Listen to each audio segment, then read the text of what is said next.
اعوذ باللہ من الشیطان الرجیم بسم اللہ الرحمن الرحیم الحمدللہ رب العالمین لا الہ الا اللہ محمد رسول اللہ۔ عربی زبان میں سب سے خوبصورت لفظ اللہ ہے۔ اسلام کا تلفظ انسانی زبان میں ایک منفرد لیریکل حیثیت رکھتا ہے، موسیقی کی کیفیت رکھتا ہے، کیونکہ اس کے تمام حروف حلق سے ادا ہوتے ہیں، نہ کہ ہونٹوں سے۔ یہ الہی نام ہونٹوں سے ادا نہیں ہوتا، کیونکہ اس میں کوئی نقطہ نہیں ہے۔ آپ اللہ کا تلفظ کریں اور سمجھیں کہ آپ اسے کیسے ادا کرتے ہیں۔ آپ اس کے حروف کو اپنے حلق کے پچھلے حصے سے ادا کرتے ہیں، بغیر ہونٹوں کو حرکت دیے۔ اس کا مطلب ہے کہ اگر کوئی شخص اللہ کا ذکر کرنا چاہے تو اس کے آس پاس کے لوگ اسے محسوس بھی نہیں کر سکتے۔ اس نام کا ایک اور معجزاتی پہلو یہ ہے کہ اگر اس کے کچھ حروف نکال دیے جائیں تب بھی اس کا مطلب باقی رہتا ہے۔ جیسا کہ ہم جانتے ہیں، یہ الہی نام عمومی طور پر اللہ کے ساتھ بولا جاتا ہے۔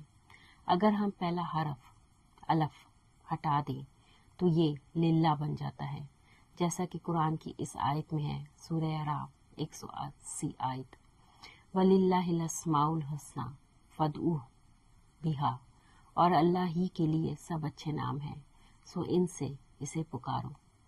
اگر ہم الف اور پہلا لام ہٹا دیں تو یہ لاہو رہ جاتا ہے، اور قرآن کریم میں سورہ بقرہ میں آتا ہے، لاہو ما فی السماوات و ما فی الارض، جو کچھ آسمانوں اور زمین میں ہے وہ سب اسی کا ہے۔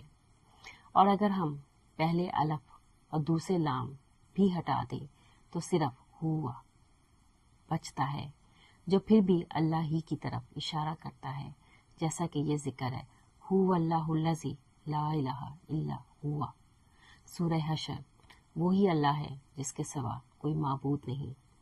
اور اگر ہم پہلا لام ہٹا دیں تو یہ الہ بن جاتا ہے، جیسا کہ ہے سورہ بقرہ میں، لا الہ الا هو الحی القیوم، اللہ جس کے سوا کوئی معبود نہیں، جو زندہ ہے اور جو سب کو تھامنے والا ہے۔ اللہ کے نام کا علماء کرام نے بہت گہرائی سے مطالعہ کیا ہے۔ توحید کا جملہ لا الہ الا اللہ، اللہ کے سوا کوئی معبود نہیں، 3 حروف پر مشتمل ہے، الف، لام اور ہا۔ یہ ہلکے حروف ہیں جو ہونٹوں کی حرکت کے بغیر ادا کیے جا سکتے ہیں۔ اور اس کے علاوہ ایک بات اور، کہ جب آپ مرنے کے قریب ہوں تو ان الفاظ کو ہونٹوں یا دانتوں کو حرکت دیے بغیر